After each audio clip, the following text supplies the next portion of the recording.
Bismillahirrahmanirrahim. Assalamualaikum warahmatullahi wabarakatuh. Waalaikumsalam warahmatullahi wabarakatuh. Selamat siang Bapak Ibu semuanya. Salam dan bahagia untuk kita semuanya.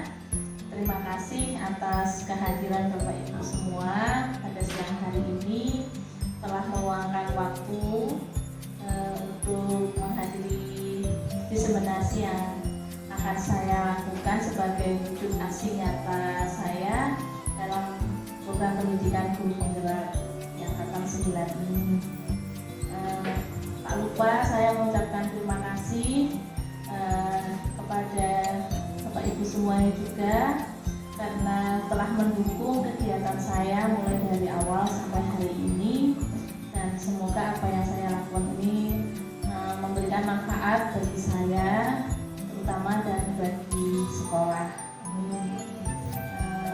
Puji syukur selalu kita panjatkan kehadirat Allah Subhanahu wa Ta'ala yang telah melimpahkan rahmat dan hidayahnya kepada kita semua, sehingga pada hari ini kita masih bisa berkumpul di tempat ini untuk berbagi, saling berbagi praktik baik untuk peningkatan mutu pendidikan di sekolah kita nantinya.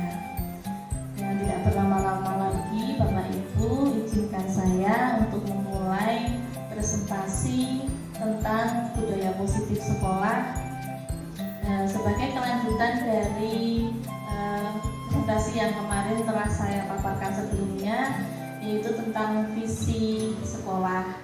Kemarin kita sudah menghasilkan sebuah visi sekolah dengan mempertahankan visi sekolah yang lama, yaitu SD Negeri Widoro Ceria, cerdas, empati, ramah, iman, takwa, serta amanah. Nah, untuk mewujudkan visi sekolah tersebut, Bapak Ibu, kita memerlukan penerapan hal-hal baik dalam bentuk budaya positif sekolah. Apa dan bagaimana budaya positif sekolah itu? Mari kita pelajari bersama-sama. Dan mohon maaf, saya berdiri di sini bukan berarti saya lebih tahu gitu Bapak Ibu, tetapi saya hanya lebih dahulu mengetahuinya. Jadi izinkan saya untuk berbagi kepada Bapak Ibu semua agar kita semua tahu dan nantinya kita bisa bersama-sama melaksanakan budaya positif di sekolah kita. Kita mulai nih Bapak Ibu ya.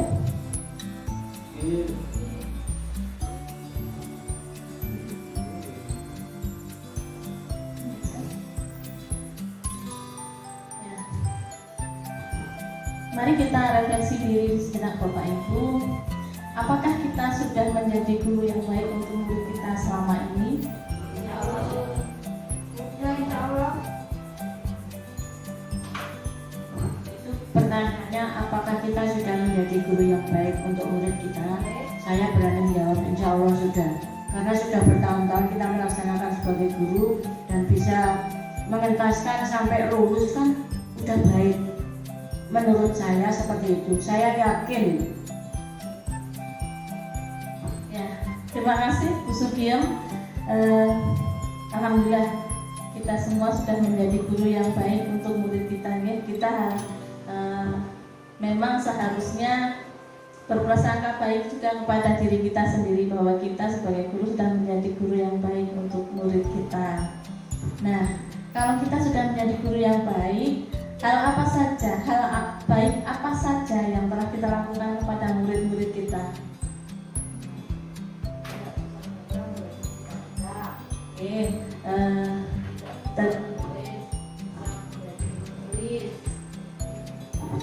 Yang sebelumnya masuk di SD itu belum bisa mengerti tentang huruf, sudah bisa mengerti tentang huruf, sudah bisa membaca.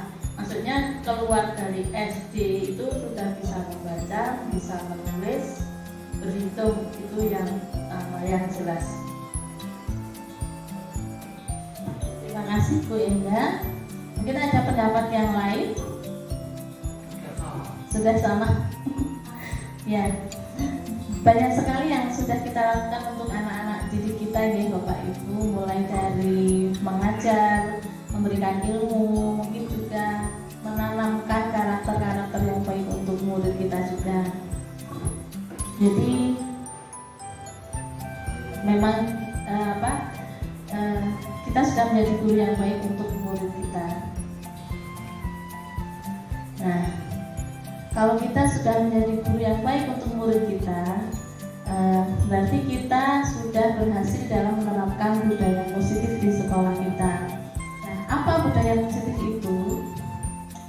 Budaya positif itu adalah perwujudan nilai universal, Bapak Ibu. Nilai universal itu contohnya seperti kasih sayang, sopan santun, kemudian gotong royong, disiplin, jujur. Jadi sikap-sikap hal-hal baik yang diakui secara umum, itulah yang dinamakan perwujudan nilai universal. Kemudian penilaian nilai universal itu akan melibatkan nilai dan peran kita sebagai guru.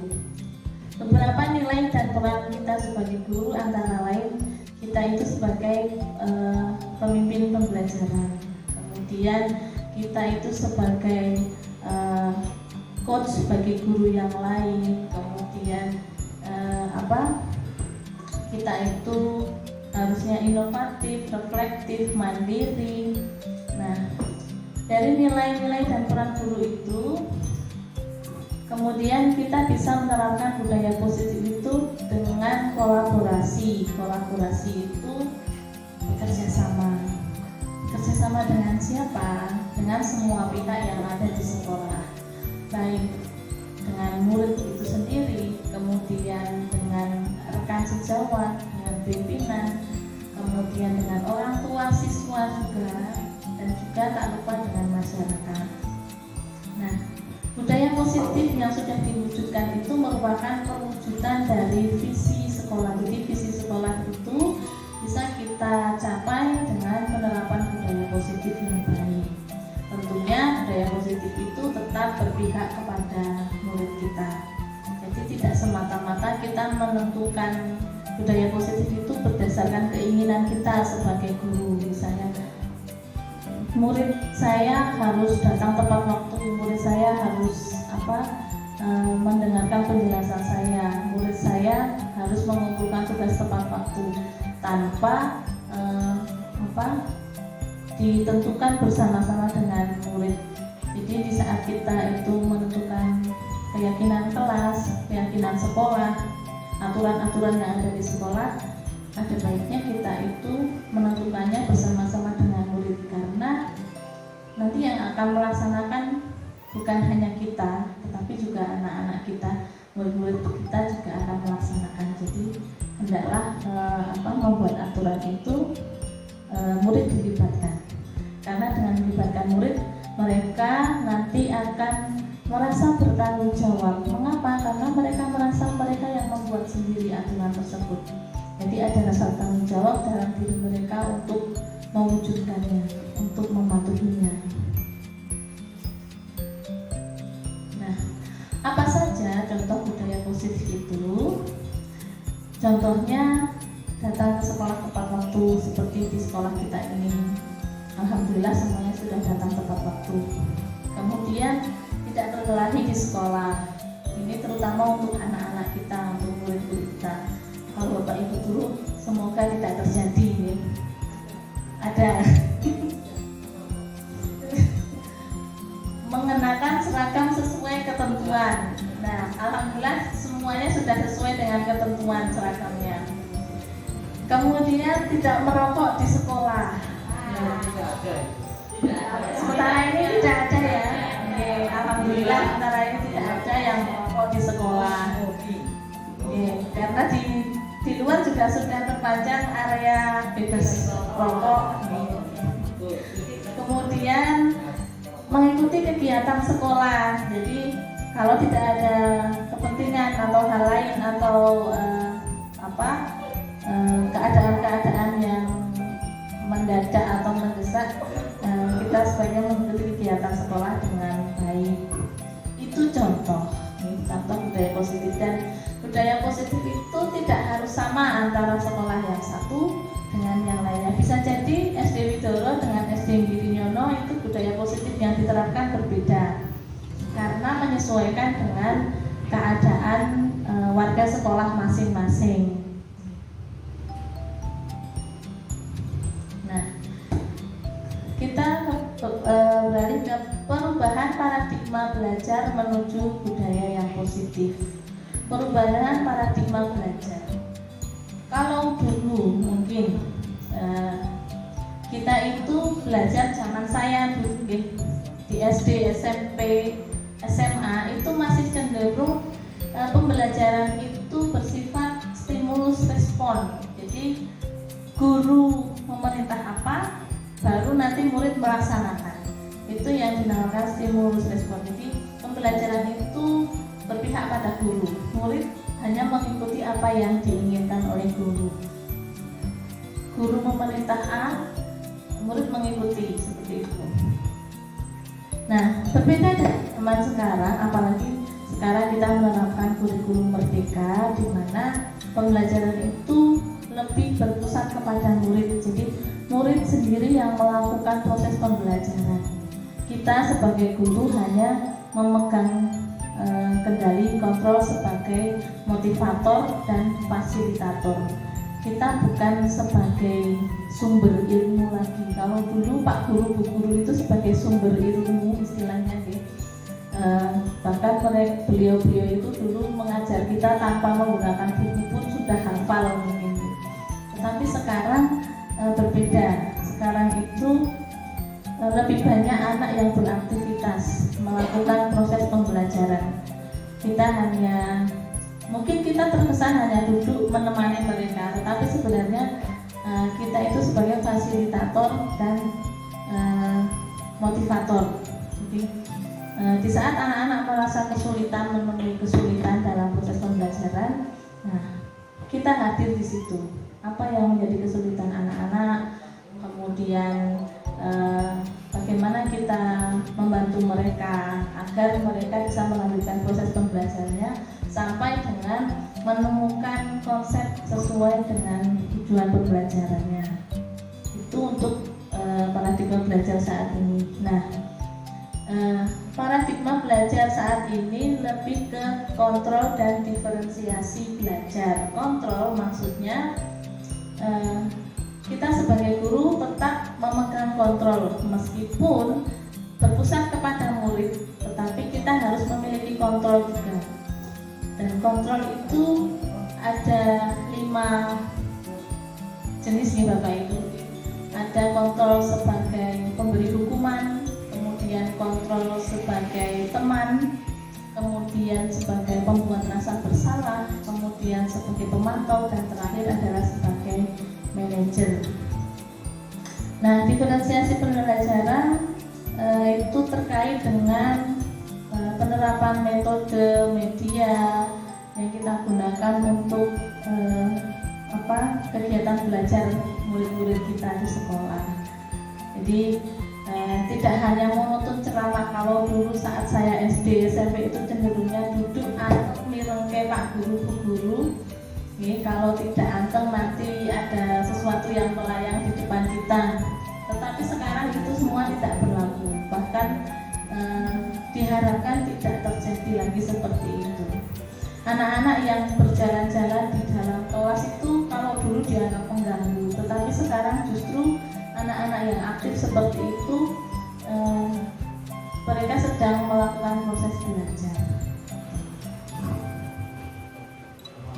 Merdeka belajar, Pak Leros. Nah, dari disiplin positif yang kita terapkan di sekolah, Bapak Ibu, diharapkan akan membentuk budaya positif. Budaya positif itu seperti apa? Yaitu siswa berperilaku sesuai nilai kebajikan universal seperti yang di awal tadi saya sampaikan. Jujur, kasih sayang, sopan, tolong menolong. Kemudian disiplin positif itu bisa membentuk kontrol diri pada siswa. Dengan siswa disiplin itu berarti dia sudah mengontrol dirinya sendiri. Sebenarnya dalam jiwa anak itu pasti menginginkan kebebasan.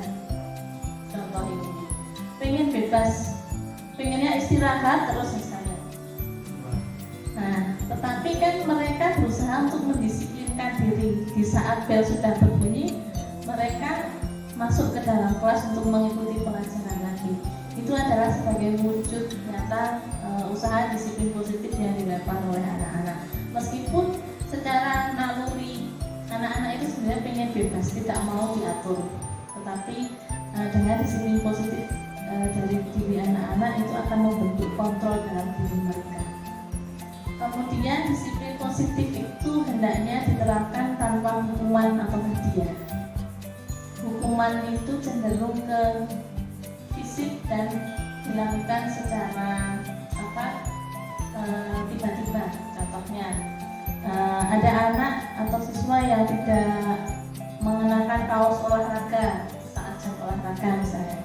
Nah, kemudian karena merasa dianggap tidak patuh terhadap aturan, kemudian guru olahraga tidak disindir, tetapi ini hanya contoh meminta anak itu untuk lari keliling lapangan. Nah, itu ya sebagai bentuk hukuman tidak disiplin.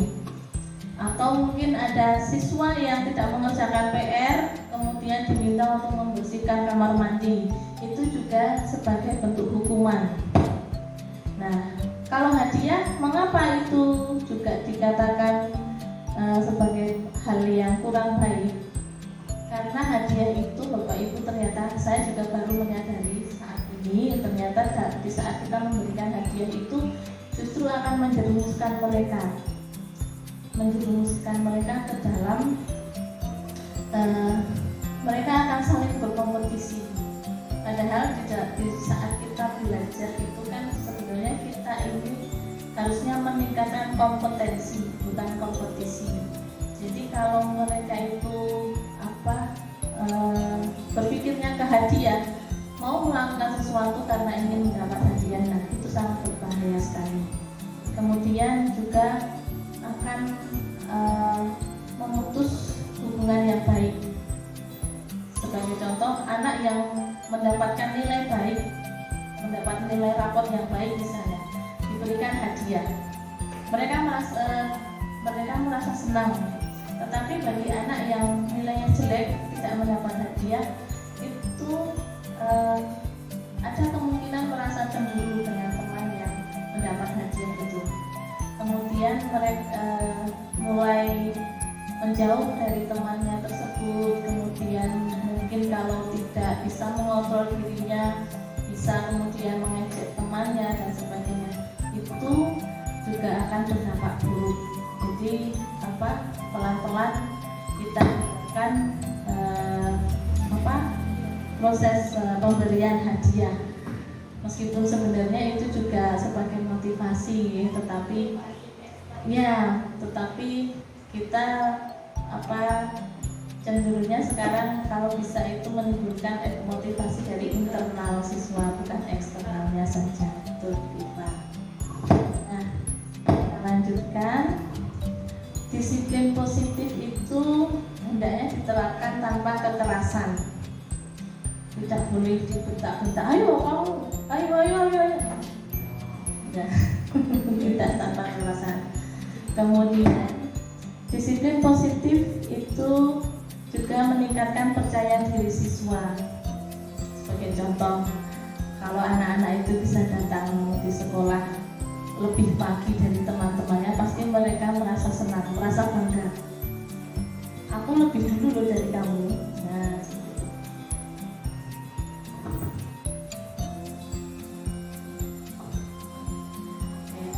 kita lanjut ke disiplin positif dan motivasinya. Ada 3 motivasi di dalam anak menerapkan disiplin positif. Yang pertama, untuk menghindari ketidaknyamanan atau hukuman. Dan mungkin yang bisa kita lihat dari anak-anak kita di sekolah ini cenderungnya di nomor 1 ini. Mereka itu mau mematuhi aturan karena takut untuk dihukum oleh gurunya. Kemudian yang kedua, mereka mau melaksanakan disiplin positif karena ingin mendapatkan penghargaan atau hadiah.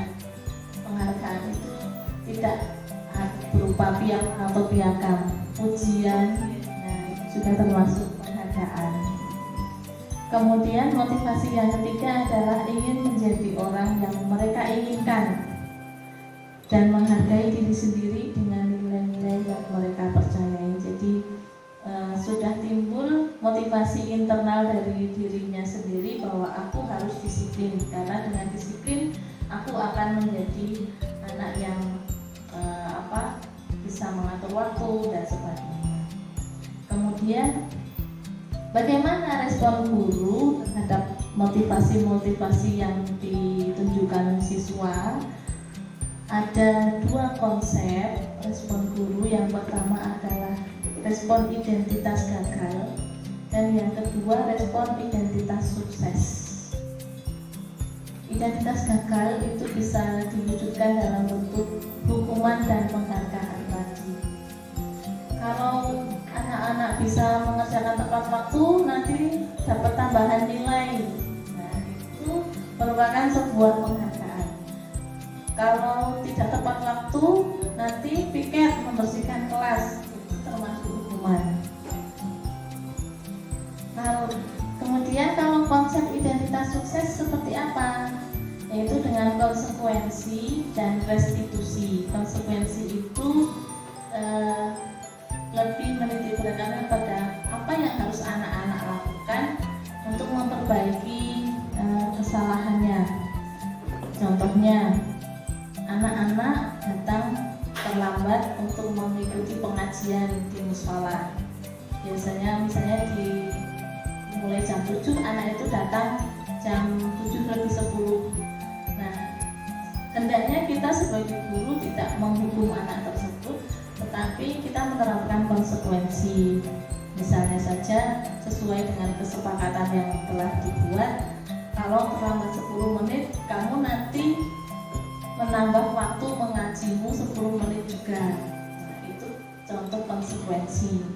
Jadi tidak dihukum, misalnya kamu terlambat, nanti yang bertugas membersihkan musola loh setelah pengajian selesai. Ya, seperti itu. Tetapi mungkin waktu di mana dia belum hadir itu ditukar dengan di mana anak-anak yang lain sudah bisa masuk kelas, anak itu menambahkan waktu 10 menit untuk mengaji lagi. Itu namanya konsekuensi. Kemudian identitas sukses juga bisa kita lakukan dengan restitusi. Restitusi itu kita sebagai guru menggiring anak-anak kita untuk bisa menemukan solusi atau jalan keluar atas masalah yang mereka hadapi. Kita memotivasi anak-anak itu untuk bisa bertanggung jawab atas kesalahannya sendiri. Sebagai contoh,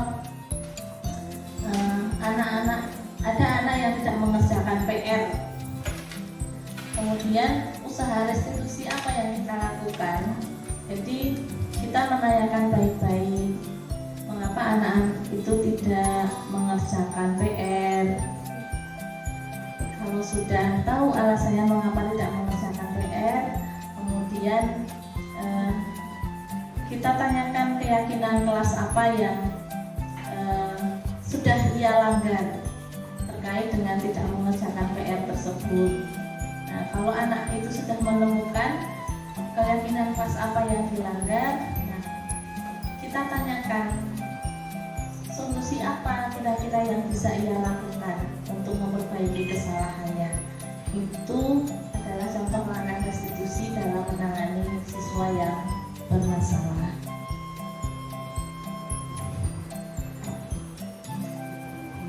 Nah, kalau tadi ada disiplin positif, nah kebalikannya adalah indisipliner.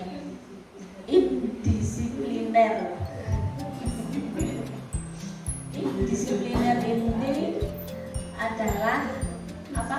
Kenapa Pak Huda?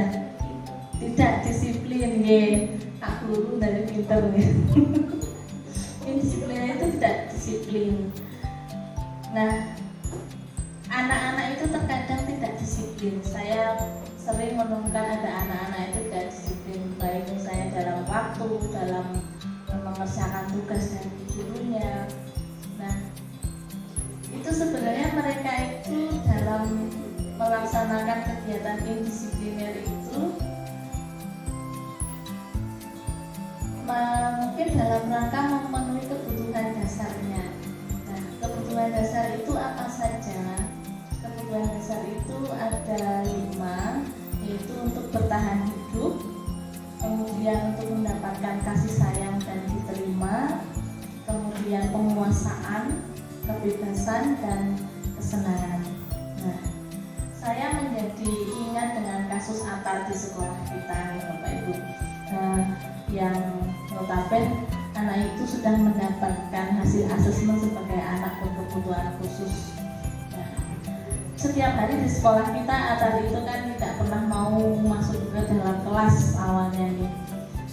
Kalau sampai kita merasa pusing sendiri apa yang akan kita lakukan agar anak itu mau masuk ke dalam kelas seperti teman-teman yang lain. Tetapi setelah saya mendapatkan materi ini Bapak Ibu, saya sekarang menjadi tersadar bahwa ternyata mungkin Atar bertindak seperti itu karena ada kebutuhan dasar dalam dirinya itu yang belum terpenuhi. Maka ia menginginkan pemenuhan kebutuhan dasar ini di sekolah. Mungkin Atar itu butuh kasih sayang, kemudian butuh kebebasan, kemudian mungkin butuh kesenangan. Jadi kalau kita perhatikan secara lebih dekat, Atar itu saat di luar kelas itu dia sebenarnya juga bermain dengan hal-hal yang dia temui di sekeliling saat dia duduk. Kadang juga bercerita pelan-pelan dengan hewan-hewan yang ada di sekitar dia duduk. Bukan stres nih Pak, tapi anak berkebutuhan khusus, saking khususnya kita tidak bisa belum bisa melayani dengan baik.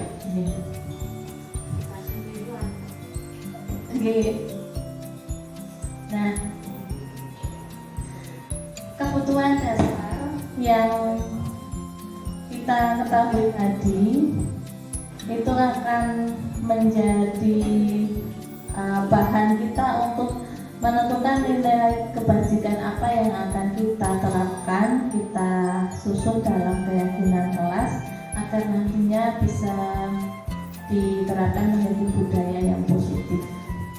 Jadi kebutuhan dasar manusia tadi yang 5 tadi, bertahan hidup, kesenangan, kebebasan, penguasaan, rasa diterima, dan kasih sayang, itu nanti akan muncul nilai-nilai kebajikan yang universal, seperti misalnya untuk kebebasan itu kaitannya dengan nilai kebajikan disiplin, kemudian kasih sayang dan diterima berkaitan dengan nilai kebajikan kasih sayang, menghargai, menghormati.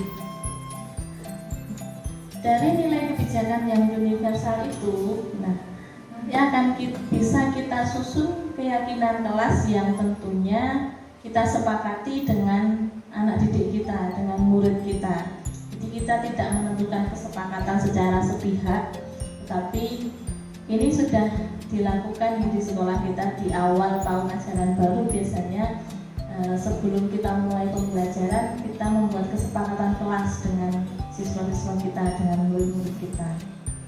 Nah, keyakinan kelas yang sudah disepakati itu nanti akan kita gunakan sebagai aturan dalam menjalankan pembiasaan positif baik di kelas maupun di sekolah.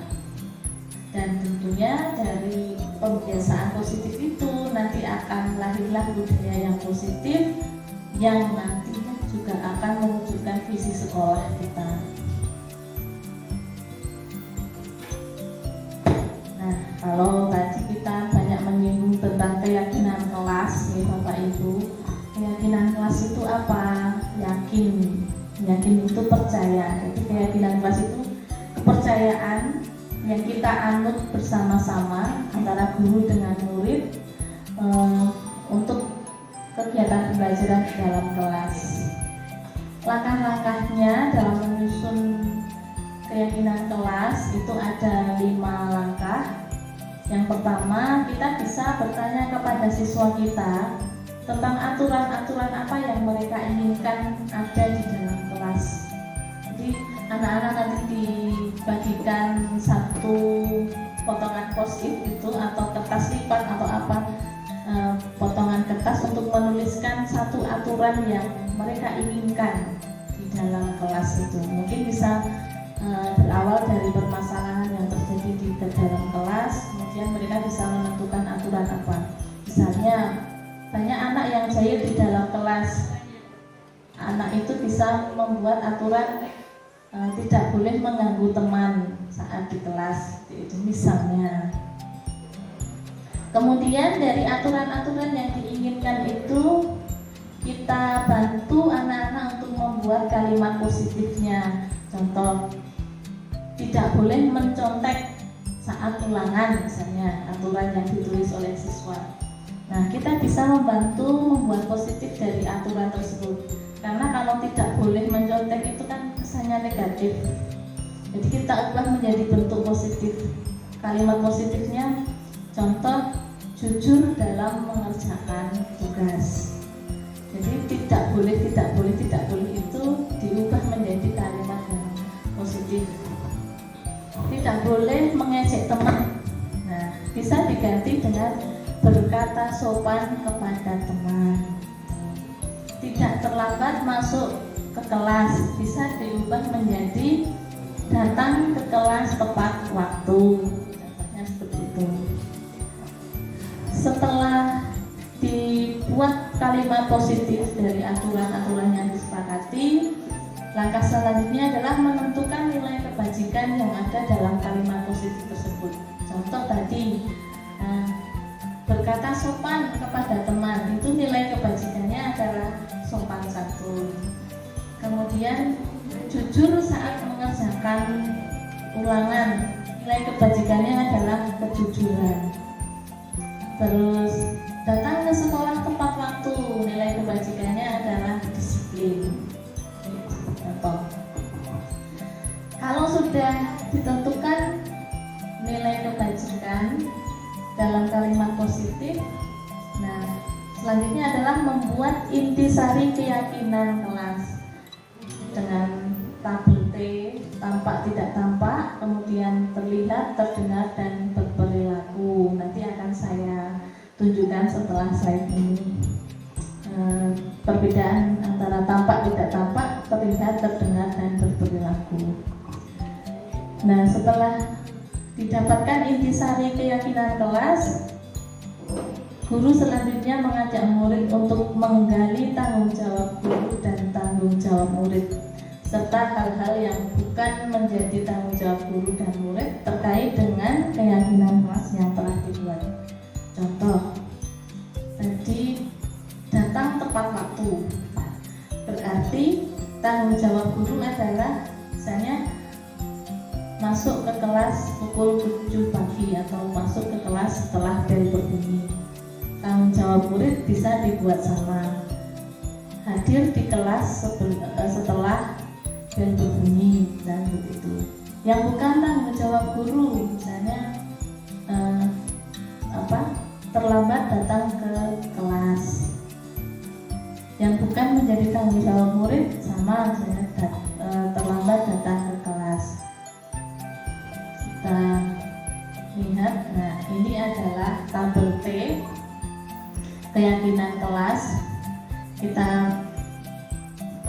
yang tampak seperti itu yang poin pertama adalah tentang kedisiplinan. Tampak seperti itu contohnya adalah menaati peraturan sekolah. Tidak tampak seperti itu contohnya melanggar peraturan sekolah. Jadi kalau tampak seperti itu adalah sikap-sikap yang diharapkan. Kemudian yang tidak tampak seperti itu adalah pelanggaran-pelanggaran yang terjadi. Membuang sampah di tempatnya itu tidak tampak sepertinya adalah membuang sampah sembarangan. Jadi berkebalikan. Suka membantu orang lain, yang tidak tampak sepertinya membantu orang lain hanya jika dilihat atau ditegur atau disuruh. Kemudian tampak sepertinya rajin, tidak tampak sepertinya malas. Nah, kemudian yang tabel Y terdengar, terlihat, berperilaku itu sudah mengarah kepada perwujudan konkret yang dilakukan oleh siswa dalam rangka penerapan budaya positif. Contoh, tadi saya membuat kesepakatan atau keyakinan kelas itu mengucapkan salam sebelum masuk ke dalam kelas, itu keyakinan kelasnya. Nah, terdengarnya mungkin kita mendengar ada anak yang mengucapkan assalamualaikum atau selamat pagi di saat masuk ke dalam kelas. Kemudian bagaimana kabar hari ini? Kita mendengar ada anak yang tanya kabar kepada temannya. Kemudian bolehkah minta tolong? Mohon maaf ya, terima kasih ya. Ini sering kita dengar dari anak-anak kita. Kemudian yang terlihat itu bersyukur atas apa yang masih bisa dilakukan dan diperoleh. Kita tentu setiap hari sering melihat anak-anak itu kalau mendapat nilai yang bagus mereka alhamdulillah. Jadi selain terdengar kita juga melihat anak itu bersyukur. Kemudian saling menghormati dan menghargai. Contohnya dengan saling menyapa, tersenyum saat berpapasan. Peduli terhadap perasaan orang lain. Jadi kalau ada temannya yang bersedih, kita melihat teman yang lainnya itu bertanya, kenapa kamu kok diem? Itu adalah wujud dari peduli terhadap perasaan orang lain yang dapat terlihat. Menjaga kebersihan lingkungan, mengerjakan sesuatu tanpa menunggu perintah, dan bahagia dalam segala hal. Itu terlihat dari perilaku-perilaku yang dilakukan oleh murid kita. Kemudian untuk berperilakunya itu adalah perwujudan nyata perbuatan yang dilakukan oleh siswa. Tersenyum, bersalaman, menyapa ketika bertemu, mandiri, peduli, disiplin, bertanggung jawab, jujur, kemudian minta izin ketika meminjam barang. Itu juga contoh berperilaku dalam disiplin positif. Dalam penerapan budaya positif itu ada peran kontrol kita sebagai guru. Nah, kontrol yang terbaik yang ditunjukkan oleh guru itu adalah sebagai manajer. Karena apa? Karena sebagai manajer guru itu dianggap sebagai partner bagi siswanya, bukan sebagai guru, bukan sebagai teman, bukan sebagai pembentuk rasa bersalah, bukan sebagai penghukum, tetapi sebagai fasilitator, motivator untuk anak itu bisa menyelesaikan masalahnya. Masalah itu muncul dari anak dan kita membantu anak itu untuk menyelesaikannya sendiri, menemukan jalan keluarnya sendiri. Jadi bukan dari kita solusinya. Contoh,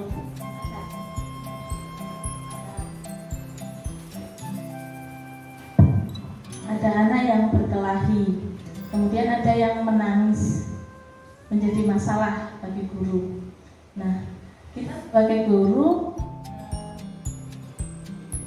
jangan terus langsung kamu salah, minta maaf. Kita mendengarkan dulu anak-anak itu bercerita akan masalahnya dari siapa, dari apa, dari mana. Setelah itu kita runtut satu persatu penyebabnya apa, kemudian kita hadapkan anak itu dalam situasi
yang memberikan solusi kamu itu hendaknya sayang dengan temanmu, itu bukan.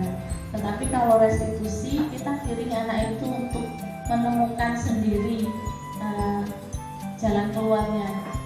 Contoh dengan, kalau kamu sudah tahu dengan kamu berkelahi itu berarti kamu tidak sayang dengan teman, apa yang akan kamu lakukan? Kita beri waktu anak itu untuk berpikir apa yang akan dia lakukan ya. Nah, kalau sudah menemukan jawabannya, mungkin dia akan menjawab, saya akan minta maaf Bu Guru, atau mungkin saya tidak akan mengulangi lagi Bu Guru, saya akan sayang kepada teman saya akan rukun, tidak berkelahi lagi Bu Guru. Itu adalah solusi-solusi yang ditemukan oleh anak itu sendiri. Jadi bukan dari kita. Mungkin kita sering menasihati anak-anak ini, tetapi ada kalanya di saat anak itu menemukan masalah, kita kirim menemukan solusinya sendiri agar anak itu nantinya menjadi anak-anak yang bertanggung jawab dan menjadi anak yang mandiri, tidak tergantung dengan orang lain dalam menyelesaikan masalahnya. Kita kan seringkali di sekolah itu saat istirahat pasti ada murid yang masuk ke kelas ke kantor, guru, Mbak siapa nangis. Nah, itu adalah sebuah masalah. Mari kita mencoba untuk menerapkan langkah-langkah restitusi ini untuk menyelesaikan permasalahan yang ada dalam diri siswa. Nah, ini posisi manajer guru itu tidak berperan sebagai pengatur, Bapak Ibu, melainkan sebagai pembimbing murid agar bisa mengatur dirinya menjadi pribadi dengan karakter yang lebih kuat lagi. Nah, sebagai manajer kita hendaknya menerapkan tahapan restitusi tadi dalam menyelesaikan masalah siswa.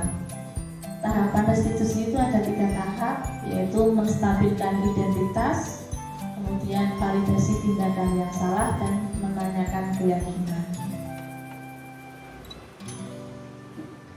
Saat kita menstabilkan identitas, kita bisa bertanya mengapa anak itu melakukan sebuah tindakan yang salah atau kesalahan. Setelah anak itu menjawab, kita bisa memberikan tanggapan dengan mengatakan, tidak mengapa kamu melakukan kesalahan, karena tidak ada manusia yang sempurna. Atau setiap orang pernah melakukan kesalahan juga, guru juga pernah bersalah. Itu adalah contoh menstabilkan identitas.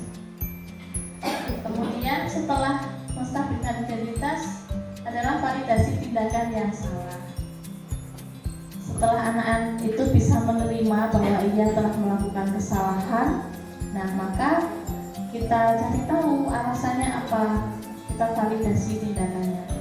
Kamu tentu punya alasan mengapa kamu melakukan seperti ini.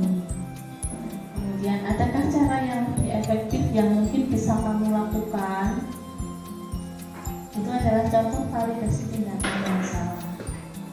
Kemudian langkah yang terakhir adalah menanyakan keyakinan.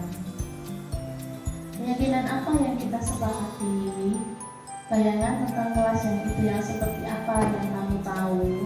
Nah, kalau anak-anak itu sudah menjawab, kemudian kita kirim, kalau kamu melakukan kesalahan seperti ini, kira-kira keyakinan kelas apa yang sudah kamu langgar.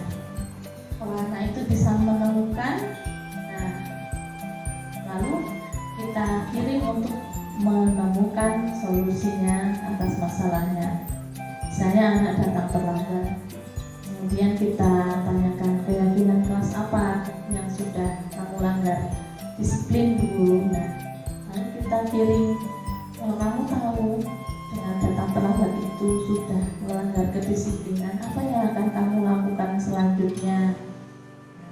Nanti anak-anak akan mendapatkan solusinya sendiri. Misalnya dengan, saya akan bangun pagi agar tidak terlambat, saya akan membunyikan alarm di jam guru agar bisa bangun pagi, dan sebagainya. Nah, budaya positif ini hendaknya tidak hanya dilakukan di sekolah, tetapi kita juga berkolaborasi dengan orang tua agar budaya positif ini tidak hanya berhenti di sekolah saja, tetapi juga diterapkan di rumah, tentunya dengan kerjasama bersama orang tua dalam memantau pelaksanaan pembiasaan budaya positif siswa saat di rumah.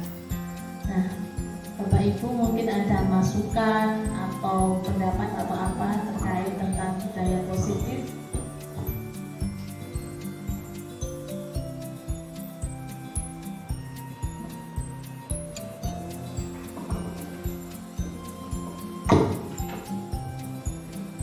Assalamualaikum warahmatullahi wabarakatuh. Ya, saya apresiasi sekali terhadap Bu Doromawati yang telah memaparkan tentang budaya positif di sekolah. Saya kira dari paparan Bu Doromawati tadi sudah sangat bagus untuk kita terapkan, dan kami mengucapkan terima kasih kepada Bu Doromawati mungkin telah memberi pencerahan kepada terutama saya dan mungkin Bapak Ibu yang lain nanti dalam kita mengatasi masalah siswa dengan melakukan restitusi terhadap masalah-masalah yang dihadapi siswa. Saya kira hanya itu saja ya Bu Nur. Ini sudah bagus sekali menurut saya. Ya, terima kasih Ibu Iva atas pendapatnya ini. Ada yang lain mungkin memberi masukan Ibu? Monggo Ibu. Ya, terima kasih waktunya. Ya, terima kasih atas paparannya itu tadi Mbak Nur. Semuanya sudah sangat baik. Semoga untuk kelas-kelas yang lain mengikuti seperti yang apa yang dilakukan oleh Mbak Nur. Semoga yang sudah dipaparkan tadi bisa dilaksanakan di SD Witoro, sehingga SD Witoro semakin tambah maju, semakin tambah berprestasi. Itu harapan saya Mbak Nur. Terima kasih. Amin. Kita semua saling mendukung, saling bekerja sama, berkolaborasi Bapak Ibu. Tidak ada istilahnya guru dan murid di sini, tapi kita bersama-sama saling melengkapi kekurangan yang ada, kemudian saling mendukung untuk kebaikan sekolah kita. Monggo Pak Sulat.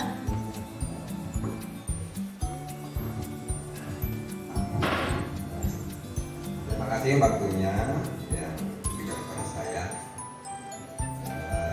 Sebelumnya saya ucapkan selamat buat Mbak Doromawati yang telah memaparkan terkait dengan budaya positif yang diterapkan di SD Witoro. Saya boleh bertanya, boleh Bapak? Bisa bertanya nggak?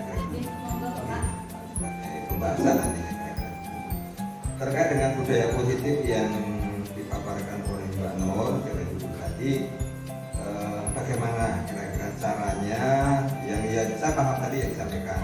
Tapi kalau kita menghadapi tantangan yang ada di realitas sekolah dan masyarakat yang seperti ini, untuk menanamkan itu bagaimana ya kira-kira itu nanti keberhasilan dari untuk membudayakan budaya positif atas gempuran dari dunia digital khususnya. Terima kasih Bu. Terima kasih Pak Sular atas pertanyaannya. Bagus sekali pertanyaannya. Intinya adalah bagaimana cara kita untuk membiasakan budaya positif di sekolah terkait dengan gempuran perkembangan IT digital ya Pak. Nah, budaya positif itu bisa dalam hal apa saja nih Bapak Ibu, tidak hanya terkait pembelajaran di sekolah.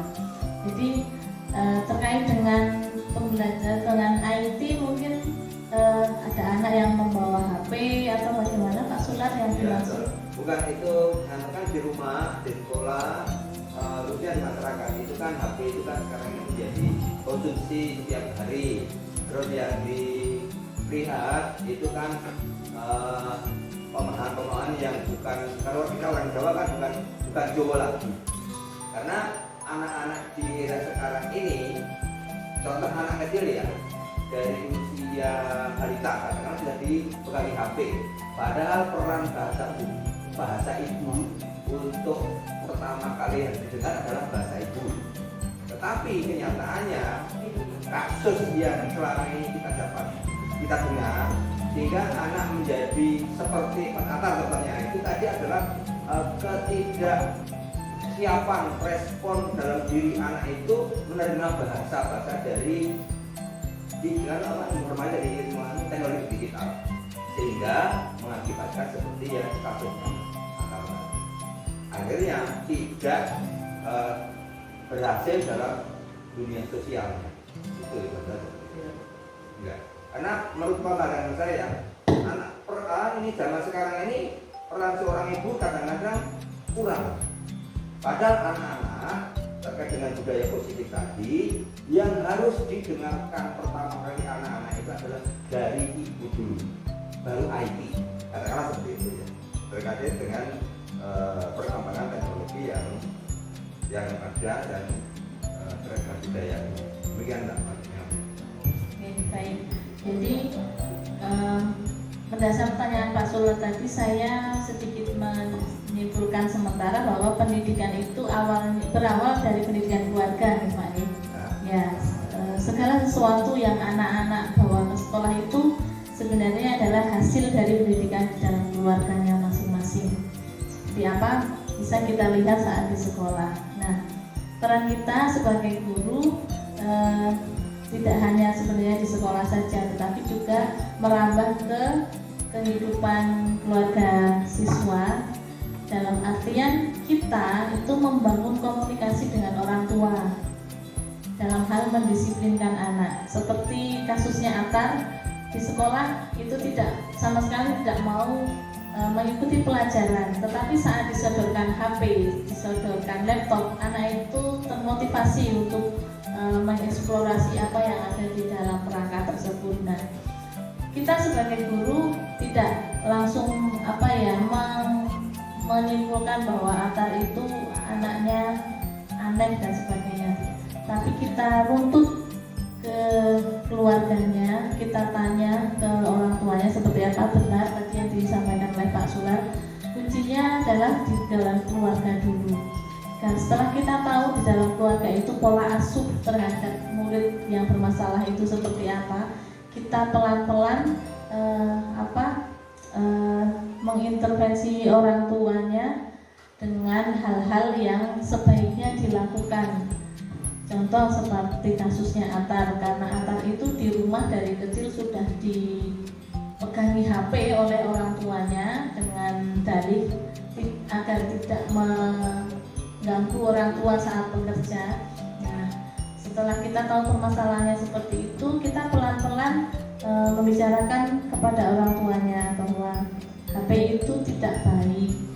Mungkin orang tuanya tahu seperti dampak HP kepada anak itu seperti apa, tetapi karena terbentuk keadaan mungkin mau tidak mau mereka melakukan hal itu. Kita sebagai guru berusaha menyadarkan semampu kita, sebisa kita.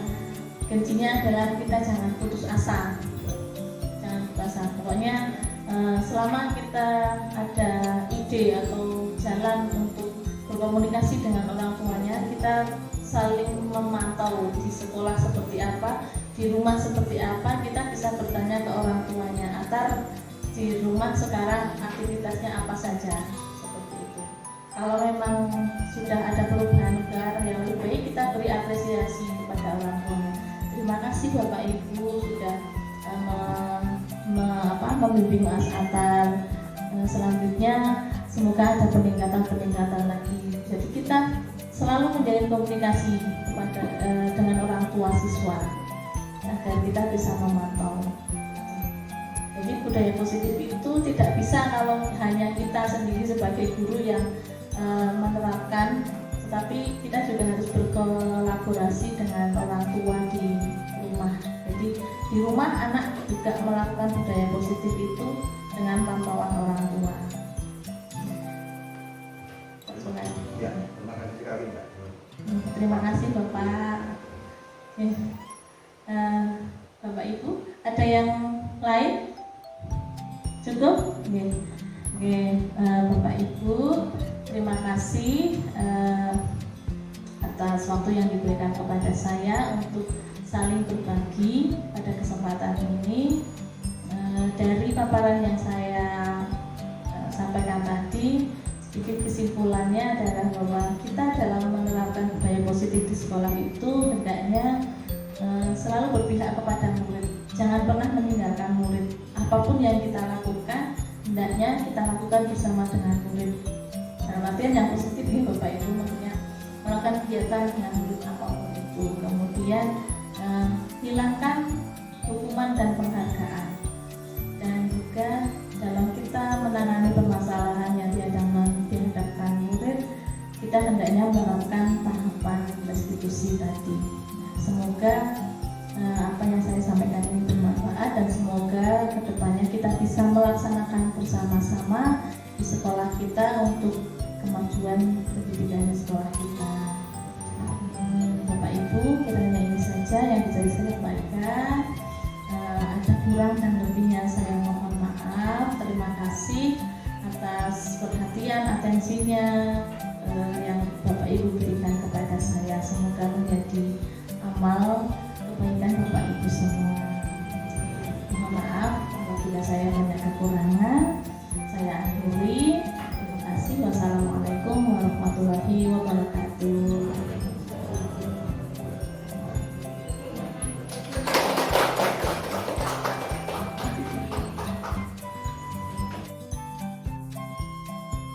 Sekarang kita akan bersama-sama mencoba membuat keyakinan kelas. Keyakinan kelas itu apa sih anak-anak? Siapa yang mau? Keyakinan itu dari kata yakin. Yakin itu ya? Yakin itu yang bagaimana sih? Kamu yakin gak dengan temanmu? Kamu yakin gak dengan Mbak Rita kalau Mbak Rita itu bisa mengerjakan soal matematika? Yakin? Yakin itu apa? Percaya. Yakin itu bisa dikatakan dengan kepercayaan. Nah, jadi kalau keyakinan itu kita saling percaya, kepercayaan. Kepercayaan yang kita buat bersama-sama. Tidak hanya dari guru saja, tetapi kita berusaha membuat keyakinan bersama-sama agar kita bisa saling percaya. Bu Guru yakin, Bu Guru percaya anak-anak itu bisa menerapkan disiplin positif saat di kelas. Disiplin positif bagaimana? Disiplin. Disiplin itu berkaitan dengan apa kok? Dengan apa? Mandiri, disiplin. Disiplin loh. Disiplin itu kaitannya dengan aturan, betul Mbak Rita. Jadi disiplin positif itu bagaimana cara kita mematuhi aturan dengan melakukan hal-hal yang baik. Itu namanya disiplin positif. Nah, langkah pertama yang kita lakukan untuk membuat keyakinan kelas, guru akan mempersilahkan anak-anak sekarang untuk menuliskan satu aturan yang ingin anak-anak terapkan di kelas. Satu aturan. Misalnya ini tentang datang tepat waktu, atau tentang tepat waktu mengerjakan tugas, atau mungkin apapun yang ingin anak-anak terapkan di kelas. Aturan apa yang ingin anak-anak terapkan misalnya seperti yang kemarin kan kita sudah belajar tentang norma dan aturan. Ini adalah kelanjutannya. Kemarin kita membuat norma aturan tentang meminjam barang. Mungkin bisa, oh guru aku mau aturan di kelas itu kalau meminjam harus apa atau bagaimana, kalau berbicara dengan teman harus bagaimana. Bebas ya. Buat mama nih. Kamu yakin belum? Enggak. Aku yakin. Siapa yang mau pilih? Aku. Kamu yakin?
yang baik-baik.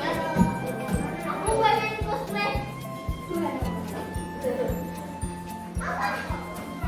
Harus pengenalan di adik-adik ganteng terlalu muda.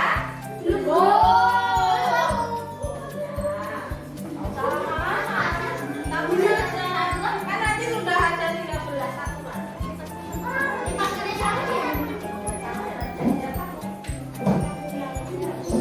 Paling tidak nanti kita menghasilkan 10 aturan. Misalnya kamu tuh pas misalkan banyak teman yang berisik atau mengganggu, nah kamu bisa membuat aturan. Kan 10. Misalnya ada teman yang suka jahil menyimpan barang-barang temannya, nah membuat aturannya apa? Tidak boleh menjahili teman. Menggunakan hal yang belum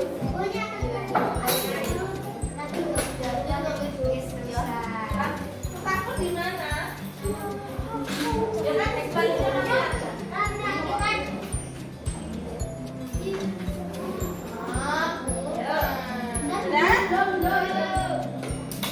Kalau sudah, silakan nanti ditempelkan di papan tulis.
Masih ada 3 yang belum. Siapa namanya? Yang belum lagi siapa?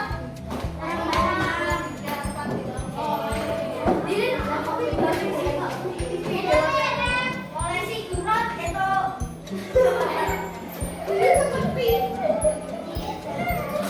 Terima kasih anak-anak sudah membuat pemahaman. Sekarang kita lihat bersama-sama tentang aturan yang apa saja yang anak-anak inginkan di kelas kita. Penasaran? Kita tidak menuliskan nama di sini ya. Oke, kita mulai dari yang berwarna pink. Biar hari kita secerah kertas ini. Pink itu kan identiknya manis, gitu, ceria. Yang pertama adalah membantu orang yang sedang piket di sekolah. Apa yang piket sekolah? Kita tuliskan di sini ya. Membantu teman yang piket. Oke.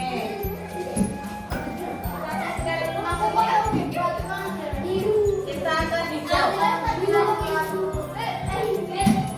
Aturan kedua yang anak-anak inginkan adalah jangan sampai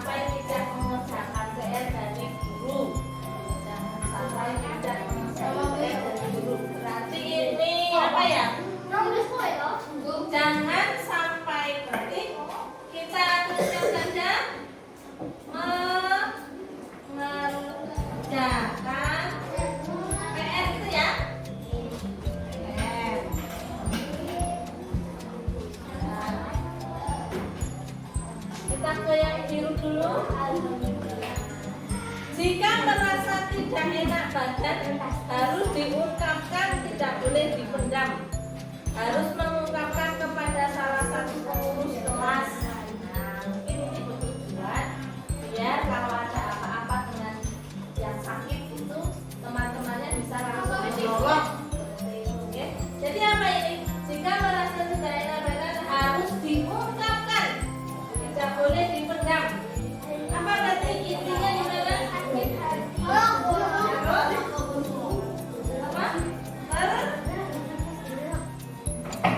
Terbuka, ya? Harus terbuka. Terbuka dengan teman.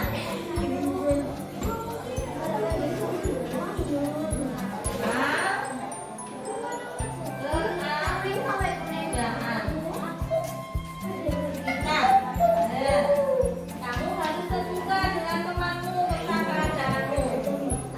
Mungkin dengan perasaanmu juga iya, saya itu kan sudah berbudi. Kamu bisa yang mengungkapkannya dengan temanmu. Agar apa? Agar nanti kalau temanmu itu tahu kalau sedang bersedih, di saat mereka bercanda denganmu, mereka tidak akan melakukan bercandanya kelewatan. Kita lanjutkan. Mengucapkan salam sebelum masuk kelas.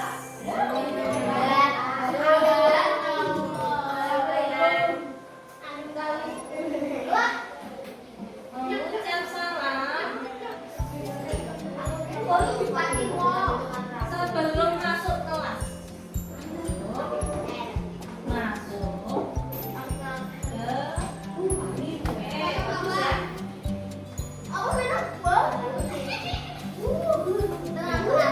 tidak boleh mencontek teman.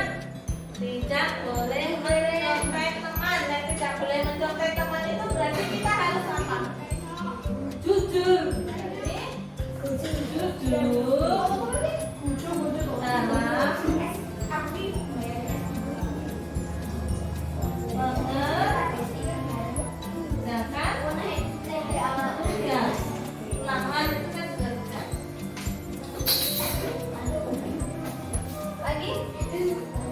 tidak boleh menyakiti teman. Kalau tidak boleh menyakiti teman itu berarti kita harus apa? Harus apa kepada temannya? Kalau tidak menyakiti itu berarti kita apa toh? Apa kita? Gajul.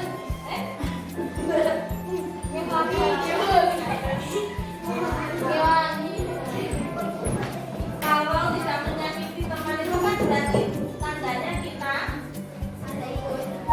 sayang kepada sayang itu banyak artinya. Kamu dengan orang tuamu sayang tidak? Nah, temanmu itu juga sayang, tapi sayang dengan porsi yang berbeda. Mungkin sama-sama sayang, tetapi kan sayangnya dengan orang tua dan kamu sayang dengan teman kan berbeda. Kalau dengan orang tua mungkin sayangnya bisa dipeluk-peluk ibunya, bisa minta gendong. Tapi kalau dengan teman sayangnya ya ada batas-batasnya. Kita nulis ya. Sayang kepada teman. Mbak Aida sayang nggak sama Mbak Zahra? Tidak. Oke, misalnya Mbak Aida. Mbak Zahra sayang tidak sama Mbak Andika? Sayang. Bisa apa sayangnya Mbak Zahra?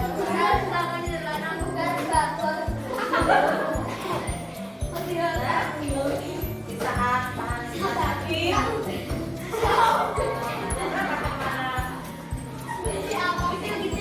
Kalau lihat wajahnya Mbak kita sakit misalnya. Kalau sayang itu kan berarti kita mau melakukan apapun untuk orang yang kita sayang.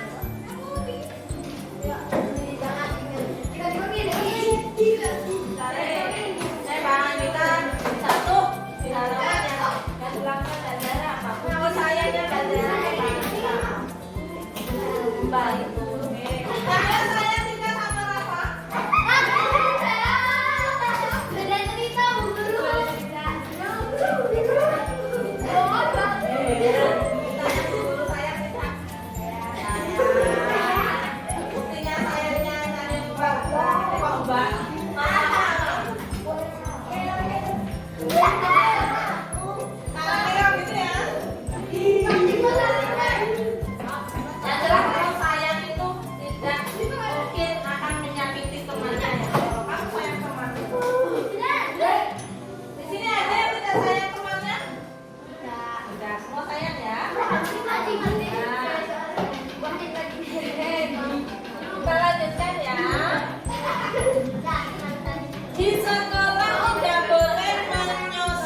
Tidak boleh menyakiti teman secara fisik maupun mental. Oke, ini berarti sama sayang ya kepada temannya. Tidak mengejek teman menggunakan nama orang tua atau kakek neneknya. Oke. Berarti apa ya? Tidak mengejek. Maksudnya kemana? Kita kalau tidak mengejek berarti harus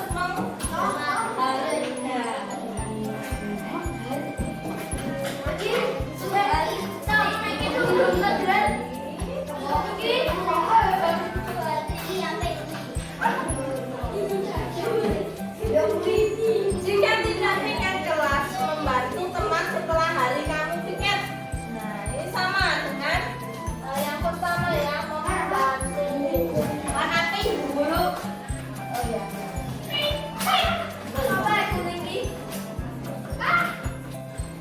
Harus minta izin kepada guru sebelum keluar. Tidak ada keperluan.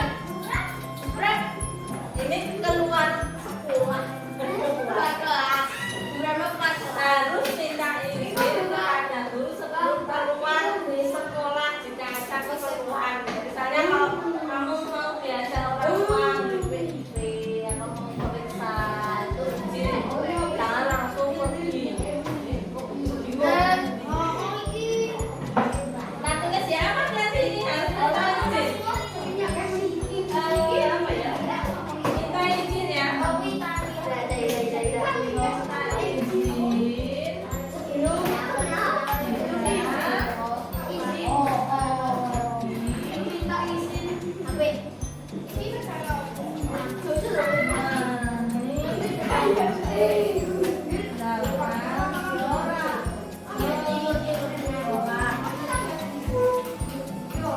masih ada dua. Jika meminjam barang teman harus dikembalikan. Ada di sini harus mengembalikan barang teman.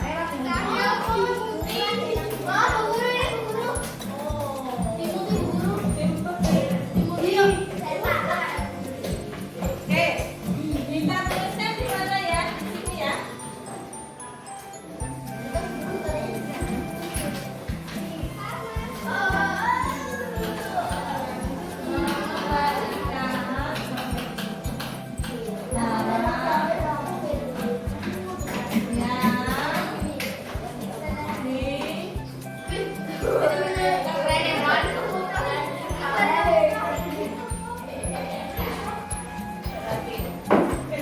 Tidak boleh menyakiti teman secara fisik.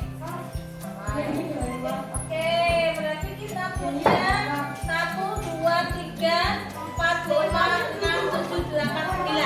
Kita punya 9 aturan yang kita sepakati. Oh, bahkan dengan aturan ini anak-anak, atau ada yang mau ditambahkan? Mungkin ada yang oh iya Bu Guru, saya tadi lupa. Ada yang mau ditambahkan aturannya? Cukup?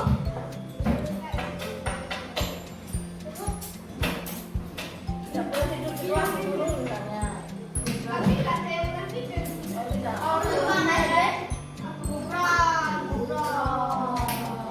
Itu saking ngantuknya. Aturan tentang minum mau disampaikan? Tidak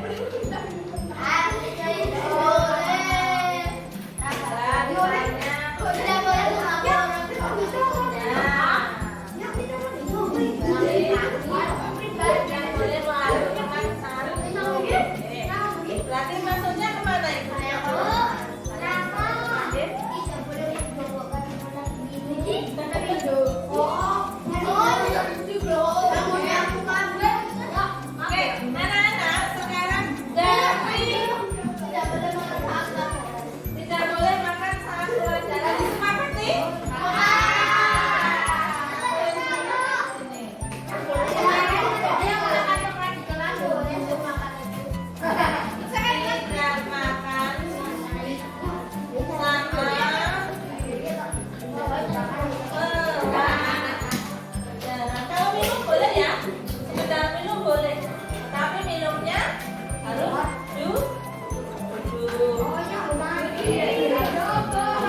Saya kasih dukungan.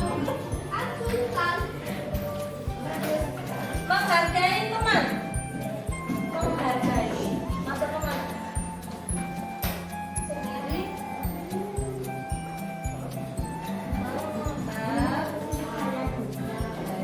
Apa lagi? Minta izin jika pergi meninggalkan sekolah.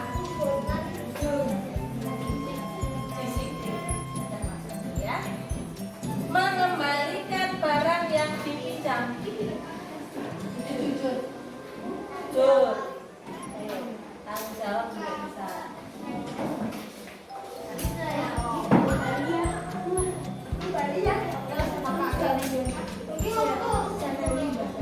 Tidak mencuri barang teman. Jujur ya. Jujur.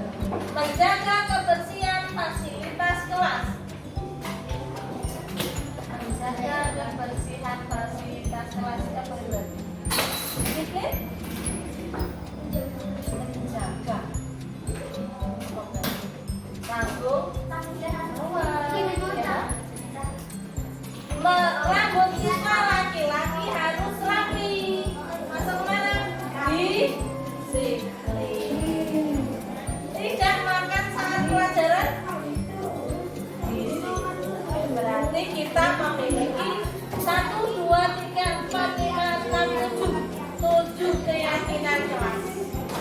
Ada menolong, disiplin, jujur, sopan santun. Apalagi? Kasih sayang, menghargai, dan tanggung jawab.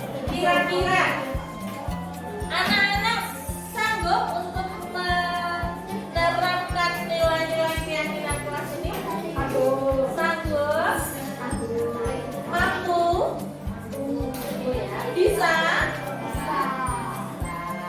Oke.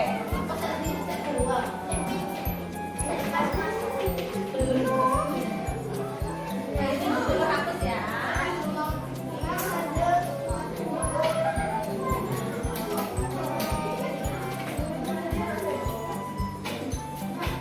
Ibu dari laut Jawa. Ibu dari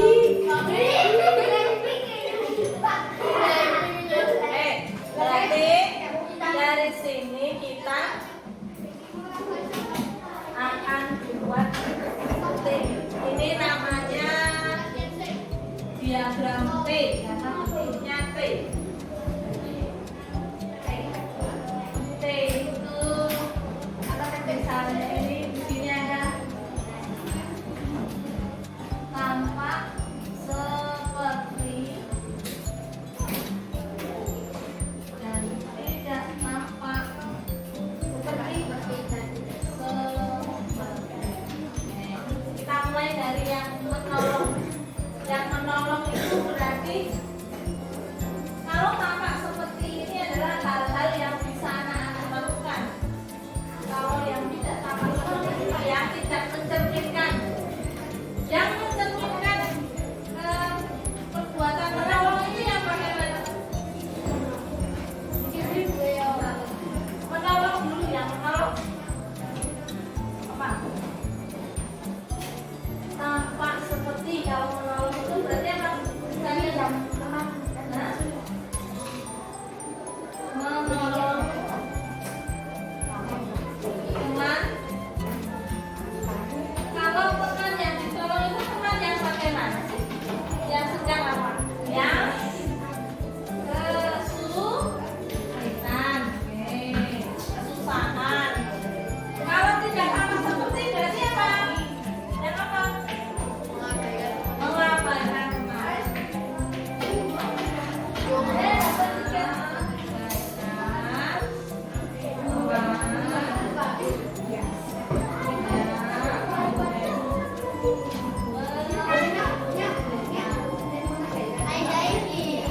Disiplin. Kalau disiplin apa? Berani. Ayo pramuka ya disiplin, berani dan setia. Disiplin. Cerminan disiplin itu bagaimana? Cerminan disiplin bagaimana yang kamu inginkan?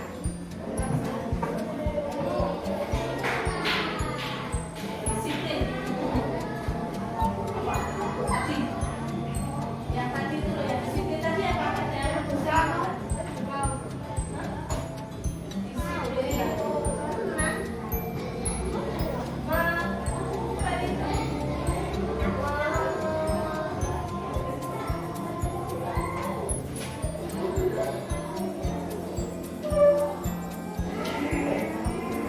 jangan sampai tidak mengerjakan tugas guru. Berarti kalau cerminannya disiplin bagaimana? Tadi itu kan ada aturan yang ditulis dari anak-anak itu, jangan sampai tidak mengerjakan tugas. Berarti kalau disiplin harusnya bagaimana? Harusnya bagaimana kalau disiplin? Mengerjakan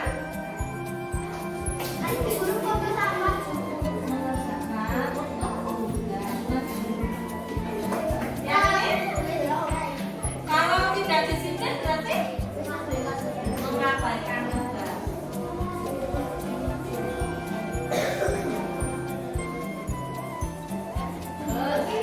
Jujur. Cerminan jujur yang bagaimana yang kamu inginkan dari teman-temanmu, dari guru.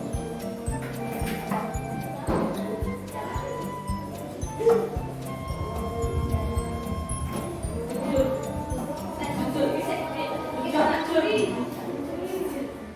Jujur kata jujur. Jujur. Nanti ada tuh jujur itu tidak mencontek. Berarti jujur itu apa?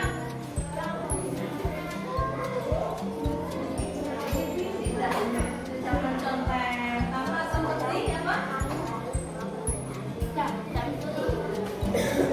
Jujur.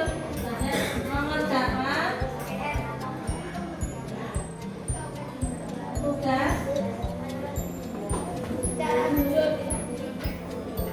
Ini ya, tidak contek. Kalau ini contek. Sopan santun.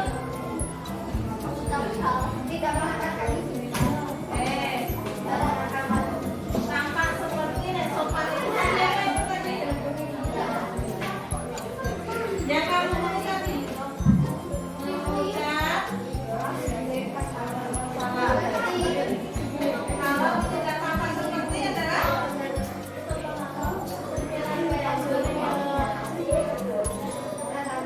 dan saya sopan bisa mengucap salam. Mungkin kata sopan. Nanti ada tuh yang tidak mengejek teman dengan nama Bapak kita. Nah, ya tidak sama seperti berarti misalnya mengejek teman.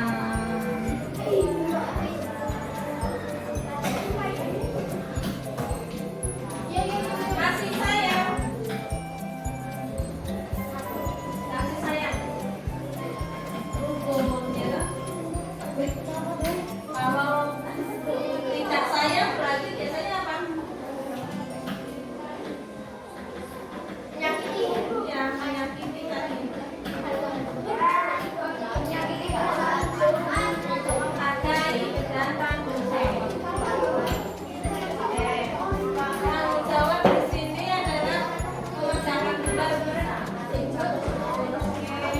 Ini adalah keyakinan kelas.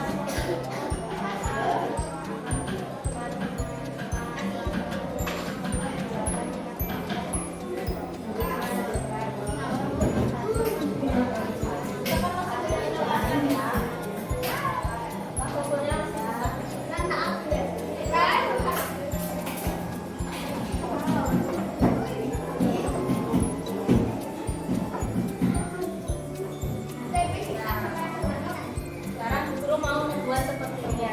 Ini namanya tabel Y karena bentuknya seperti huruf Y.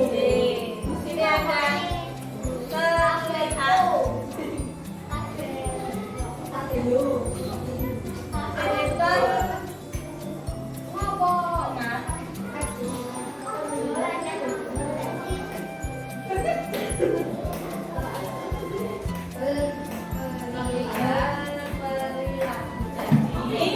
ini adalah wujud nyata kalian dalam melaksanakan keyakinan kelas itu bisa dalam bentuk ucapan yang bisa didengar.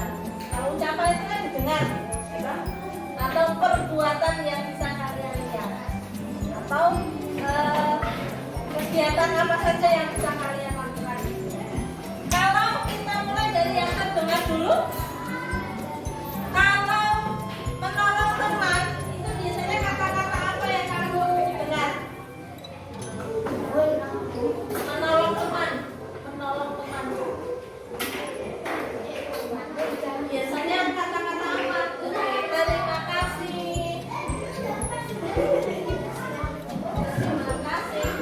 Terima kasih untuk apa, Mbak Zahra? Terima kasih bantuannya.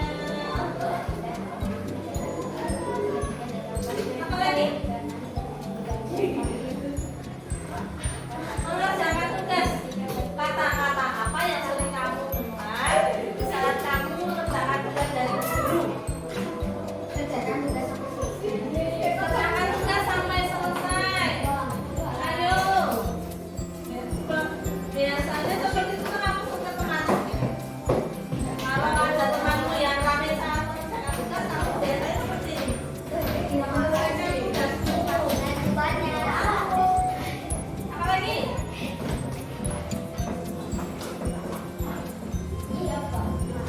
Mengerjakan tugas sendiri apa? Jangan dekat ya.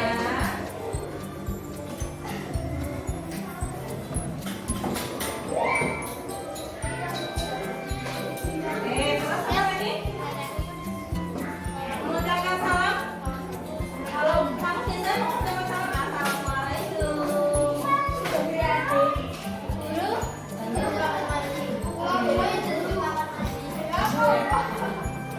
nanti gantian.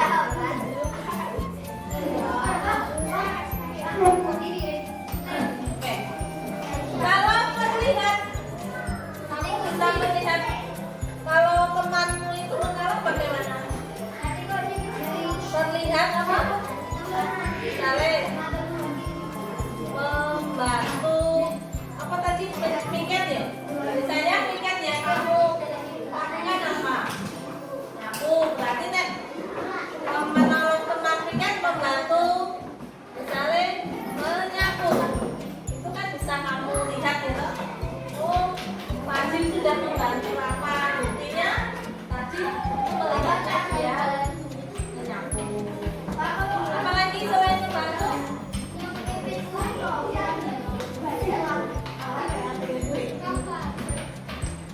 Terlihat apa?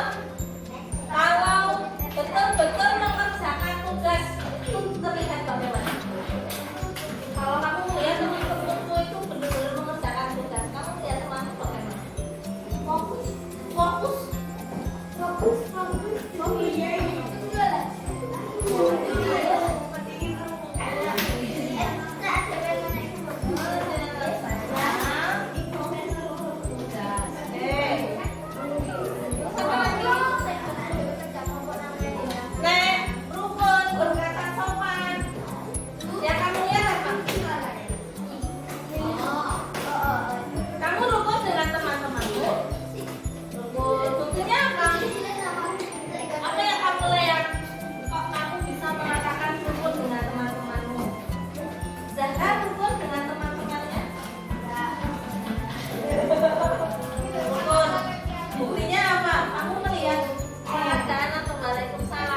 Bari laki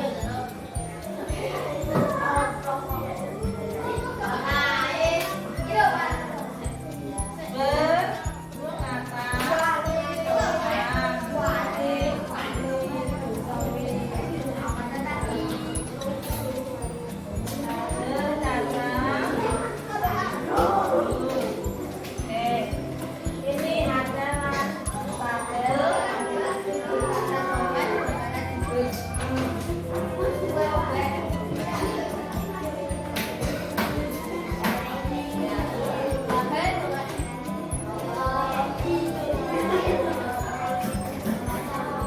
sekarang kita ke tahap yang terakhir.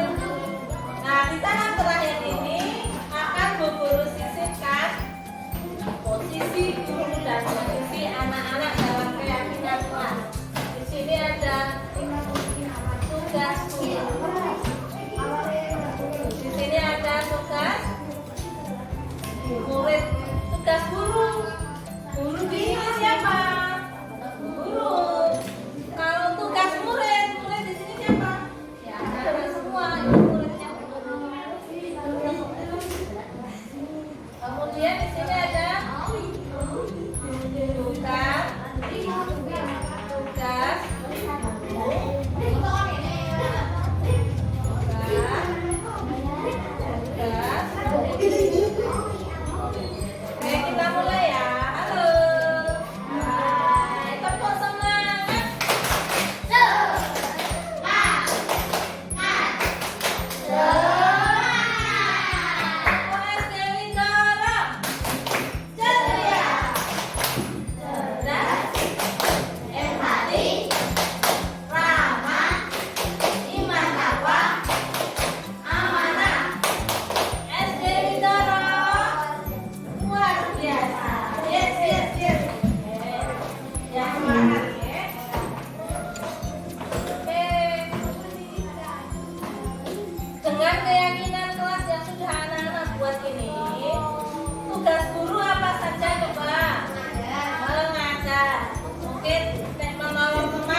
guru menghargai anak-anak, anak-anak juga menghargai teman-teman dan menghargai guru. Bisa? Bisa tidak ya?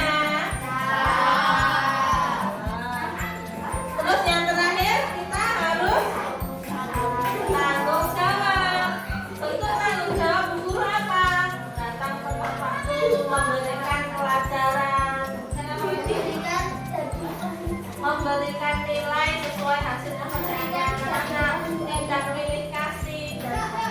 Tanggung jawab anak-anak apa? Belajar.